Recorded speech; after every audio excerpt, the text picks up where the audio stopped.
Hey, what's going on? This is Ryan Nolting. We are talking Led Zeppelin favorite songs. I was going to do a top 10 and I decided to do a 15 because it really does encompass my favorites.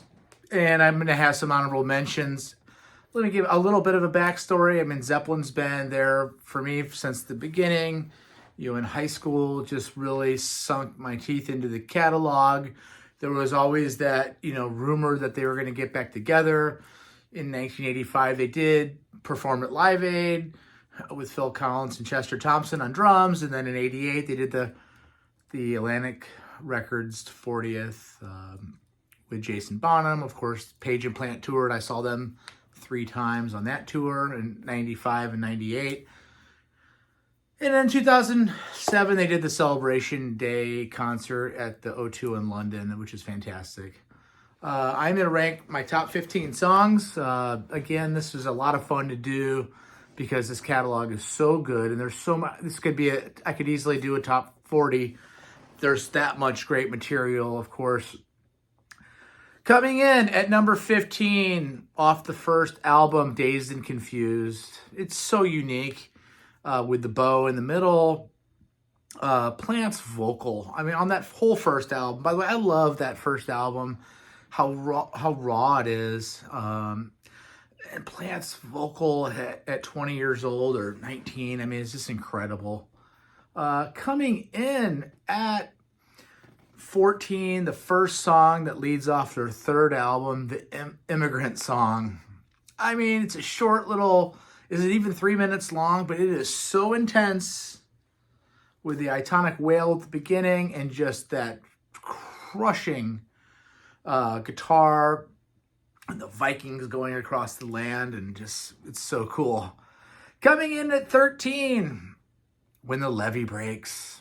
Man, an adaptation of a blues song, but they make those blues songs their own. I mean, there's the drums are so iconic on that track. It's been sampled by people in the hip-hop world for years. 13, When the Levee Breaks. Coming in at 12, Down by the Seaside off of Physical Graffiti. What an interesting song. How it kind of turns. It starts off kind of mellow, and then that so far away, and it just gets menacing, and it just shows their diversity. When I saw them in 1995, it was the opening night of their European tour in Paris, and they played Down by the Seaside, and it was unbelievable. Coming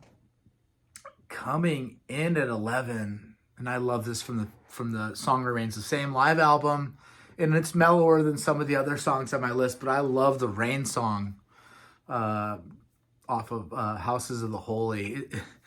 The Rain song just shows the depth of the band. It shows John Paul Jones and his ability to write. And it's just so cool. It really is. Coming in at 10, Stairway to Heaven off of the 4th album. Yes, I know it's a cliche song, and I know we've heard it a gazillion times, but when it comes on in the car, and I'll never just put Stairway to Heaven on, okay? I'm not going to go out and put even really the whole record of 4 on because I've heard it so many times. But when I hear Stairway to Heaven in the car, I don't turn it off. No matter how many times I've heard it, it's still unique. How it builds, and there's a whole section with no drums. It's a good song for a drummer to have a cigarette on for the first 3 minutes, and then the drumming comes in, and then the guitar's amplified. Ultimately, it becomes a crunching heavy metal song.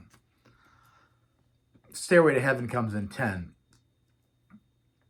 What's number 9? Again, going back to Physical Graffiti, Kashmir. Again, a song we've heard so many times in our lives, but how can you not? Plant's vocal. How does he remember all those verses? One, it's just a prodding song about a journey. You could see Kashmir, moving through Kashmir. It's just incredible. It's a fun song to sing if you're in a band with a dadgad tuning. Yeah. Coming in at 8, from Houses of the Holy again, Over the Hills and Far Away. That amazing intro with Page. I mean, Jimmy Page is just, he can do it all. He can play an acoustic guitar as well as anybody in the world. And he can play hard rock and heavy metal as well as anybody. He's not technically probably the best player, but man, his feel and his emotion. And this whole band is about emotion, right? I mean, Robert Plant's voice on that song. I mean, John Paul Jones and John Bonham's drumming. Check out my ranking of the albums on Led Zeppelin. Check out my top 50 guitar players, my top 50 drummers. Subscribe to my channel if you like this. Yeah, Over the Hills and Far Away is going to come in 8. Coming in at number 7, No Quarter. That keyboards, right? Think about the song Remains the Same movie again. You know, with the horseback riding. I mean, it's so cool and spooky, and just the fog on the stage. I remember seeing that live as well in '98 in St. Louis. And I mean, that moment when they played that, and I was on the side of the stage, kind of raised up above Page. That was my Led Zeppelin moment. I never got to see the whole band with John Paul Jones. Obviously, I never saw Bonham. Number 7, No Quarter. Number 6, Since I've Been Loving You. Again, it's off the 3rd album. It's a long blues song, a 7 or 8 minute song. And, you know, there's ways of doing the blues where it's kind of the same thing over and over again. And then there's Since I've Been Loving You. And it's just beautiful guitar playing. Again, incredible solo on the Song Remains the Same live album from Page. Just, them doing the blues is unlike almost any band that's done the blues, the way that they were just able to take it to the next level. I know a lot of English bands took the blues to the next level, but Zeppelin was probably the best at it, in my opinion. Number 5, In the Light. I mean, again, the spooky keyboards. And if you feel, I mean, the way that Plant that comes in, whoa, whoa, did you ever believe that I believe you? It just, again, it's got this fierceness to it, and it's progressive. You know, some of these songs, you'll notice a lot of the songs on my list are kind of, they're more progressive rock side of their material. And that's going to really play into this next song. Coming in at number 4, off of Presence, Achilles' Last Stand.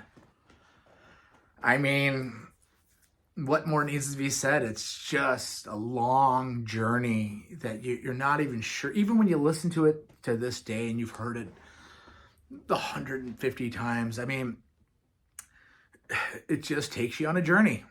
You know, it just absolutely takes you on a journey. That's why I love it so much. Coming at number 3 off of Physical Graffiti, Houses of the Holy. So, of course, they had the Houses of the Holy album, but the song Houses of the Holy is actually on Physical Graffiti.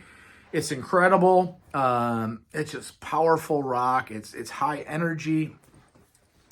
The drumming, I mean, the riff, again, Plant's voice.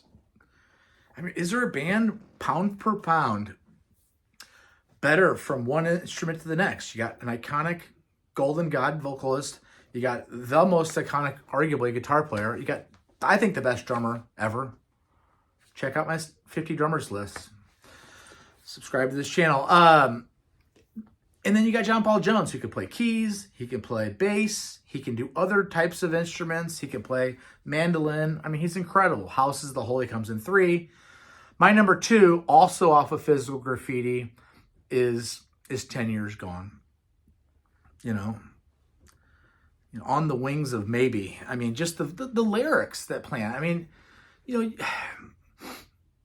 a song, you got to walk a fine line when you're getting into talking about mystical things and talking about Tolkien and talking about, you know, the English aesthetic and Vikings. And you can really get into a world of getting cheesy, but Robert Plant somehow avoided that, you know, almost all the way through certainly the Zeppelin.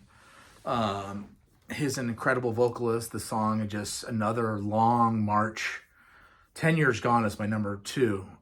And my all-time favorite Led Zeppelin song, the song remains the same, off of Houses of the Holy.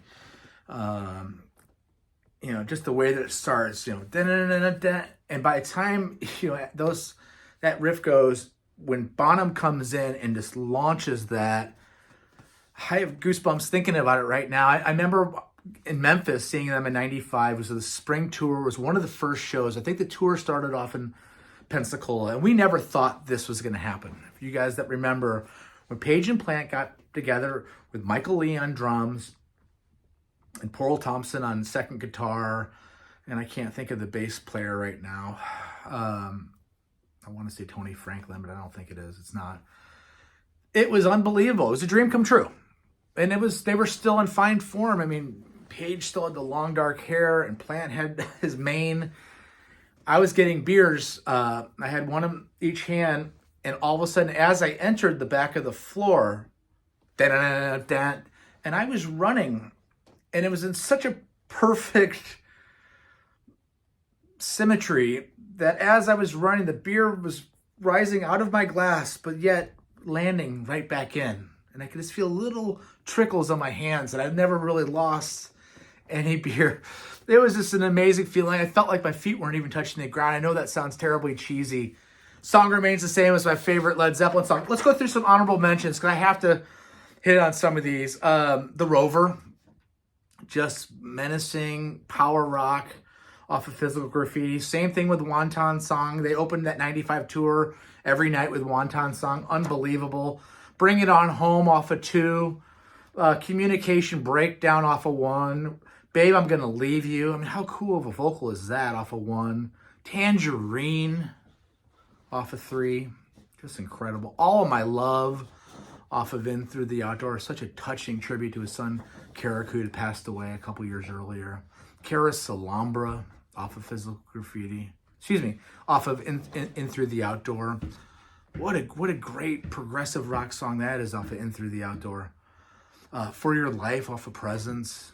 And lastly, Heartbreaker, as it goes into Living Loving Maid. So I'm going to do 2 of them there. Thanks for watching my show. Again, it's Ryan Knowlton with Intersection Records, and I want to thank you, subscribers out there especially, and everybody else. We're going to do daily shows, and I want to thank everybody again. Peace out. Have a good Super Bowl. Be good.